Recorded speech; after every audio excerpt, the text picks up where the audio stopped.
Chapter 15. At the Top of the Cliff. A great cliff rose up from the jungle, covered in vines.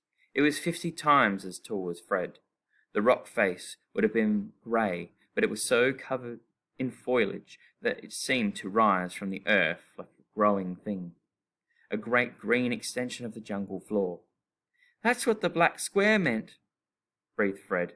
"Oh no," whispered Con. "I don't want to do this." Lila's hand, clutching back on her shoulder, was shaking.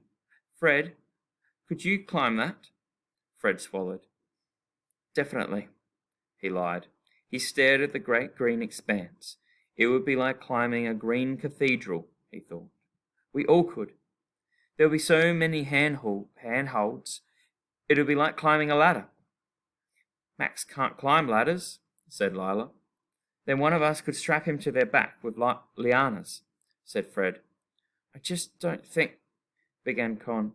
But Fred had never wanted anything as much as he wanted to know what was at the top of that cliff.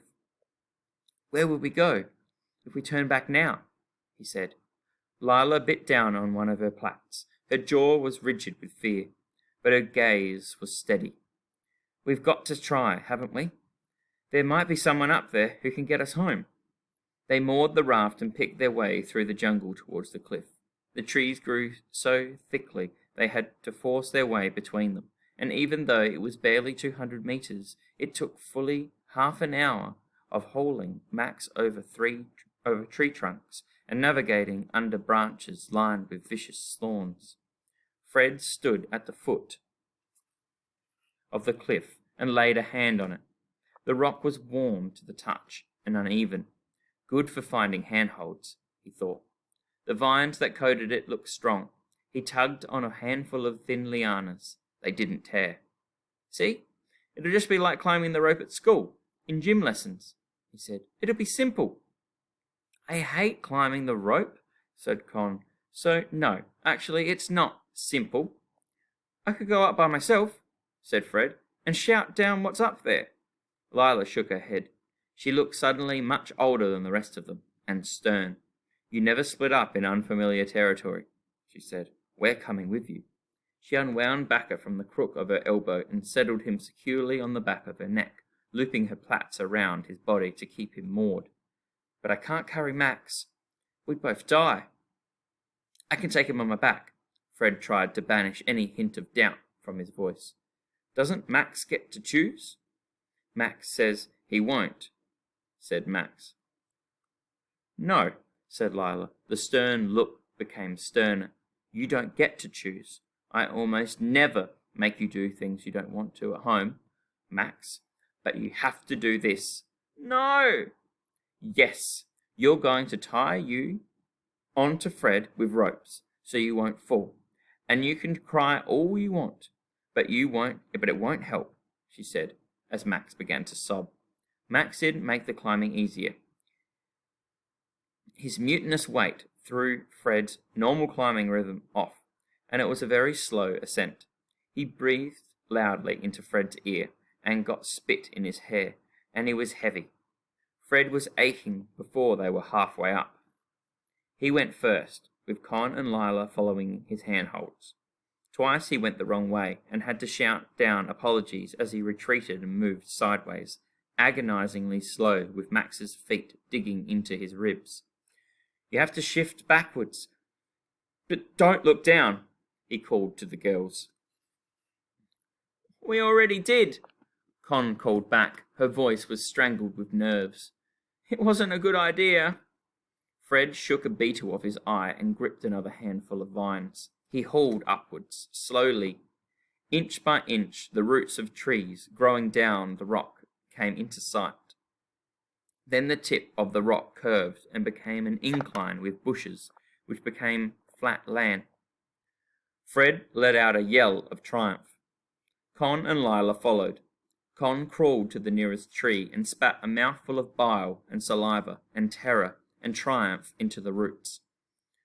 "I can't believe we just did that," she gasped. Lila untied Max and gripped him tight in her arms. She was still shaking. "We did it," she whispered into his ear. Think about how proud Mama and Papa would be. Can we tell them? As soon as we get home. Their heads were close together. Suddenly a pair set apart, and Fred thought for the first time how very similar they looked, how Lila's eyes were Max's eyes, and his mouth her mouth. We're so close now, said Fred. This is the squiggle, I think. There was something in front of them that looked like it might be a path, or an animal trail, or just an illusion. They hacked through the foliage. An uncomfortable amount of it was knee-high bushes with spikes. Fred's knees became flecked with blood. The ground grew marshy, and tiny flying insects mobbed them, swarming into Fred's mouth and up his nose.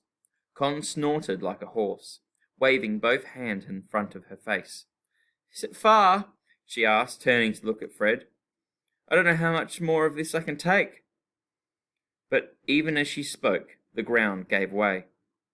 It dropped suddenly down, smooth moss on smooth stone. She didn't have time to stop, and cascaded down it on her back, thumping against stones and roots. Fred launched himself after her, scrabbling to stay upright and grabbing at trees. Lila and Max followed, Max on his backside, gasping in shock. They tumbled into a heap at the bottom. Fred's chin connected with someone's ankle. He shoved the ankle away and brushed leaves out of his eyes. Lila scooped back into her arms and took hold of Max's elbow. They stood with their backs to a slope at the edge of a vast expanse of stone. It was an enormous stone courtyard, as wide as a hayfield and at least 4 times as long.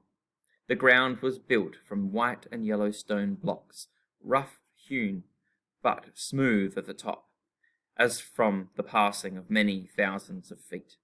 It was set in a slight dip in the ground, so the earth rose up from it on all sides, forming a natural wall. Down the middle of the great stone courtyard grew 2 rows of trees, creating a boulevard. There were heaps of stone in 5 or 6 places, as if small houses had lined each side. My God, breathed Lila. Fred took a step forward. Among the trees he could see half-formed stone pillars, some waist-height, some taller than he was.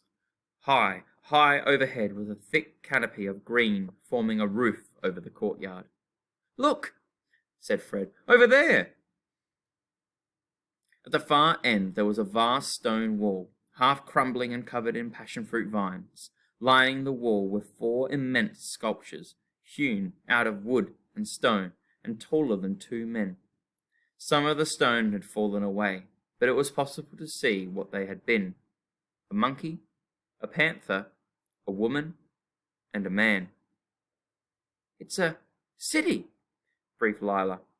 The sudden thump of a footstep made Fred spin round, bending down, as he'd done days before, for something to throw. A man stepped from behind one of the stone pillars. He was pointing a knife at them. Whatever you were thinking of doing, he said, I would advise against it.